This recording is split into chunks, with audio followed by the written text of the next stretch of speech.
जय जगन्नाथ नमस्कार। आज गप थरे राजा मंदिर फेरिबा बेले रास्तार दुई पार्श्व दुई जन भिकारी बसी था। बाम पार्श्व बसी भिकारी जनक हुए, हे भगवान राजा को सबु किछि देइछन्ति, मते किछि दियंतु। किंतु डाहाण पार्श्व बसी भिकारी जनक हुए, हे राजा भगवान आपण को सबु किछि देइछन्ति, मते किछि दियंतु। राजा जेतले ए दुई जन को कथा सुनंती कहते मते दक्षिण भिकारी मागुची बा डाहाण पार्श्व भिकारी किछि मागुची, मु ताको निश्चिंत सहायता करबी।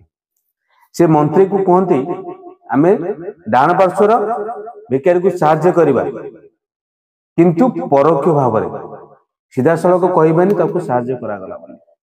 मंत्री कौन करंती, गोटे माठिया आनंती, माठिया रे खीरी भर्ती करंती एवं ता तले किछि स्वर्ण मुद्रा रखि दियंती। राजांकर आदेश क्रमे ताको नै दक्षिण पार्श्व भिकारी को दियंती। से भिकारी जनक खाए। बाम पार्श्व जन जो भिकारी थांती से कहंती, यदि तुमर खाइबा सरेलानी मते भी किछि खाइबा दियो, राजा तुमको देइछन्ती से मते किछि दियो। ये भी ताको मागे। से डाहाण पार्श्व बसी भिकारी जनक पेट भर्ती खाई सारी आठिया को दे दिए अन्य भिकारी जनक को। से भिकारी जनक कहे, तो मु एठी खाइले कौन हम, घरे मो पिला छुआ अच्छी नहीं जाऊँ, समस्त खाइबा। घर को लेकिन पलि जाए। जेतेबेले खाइबा को बसंती ये भिकारी जनक कहे पिला परिवार वर्ग जो मैंने थे तुमने खाई सार मु खाई पड़े जदि पड़े मुझे खाइबी। समस्त खाती अल्प थाए। शेष से भिकारी जनक खाई बसंती। खाइबा पर भीतर पाती कौन ना स्वर्ण मुद्रा। ता परदिन ठारू से भिक्षावृत्ति करने को आसती नहीं।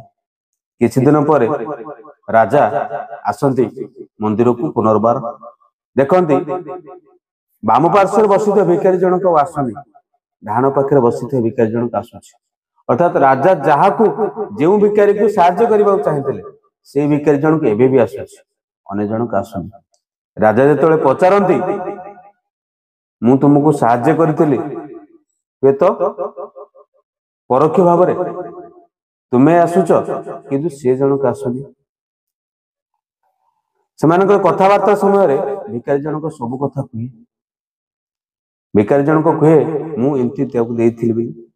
राजा कहते से स्वर्ण मुद्रा थला, तुम्हें संपूर्ण रखी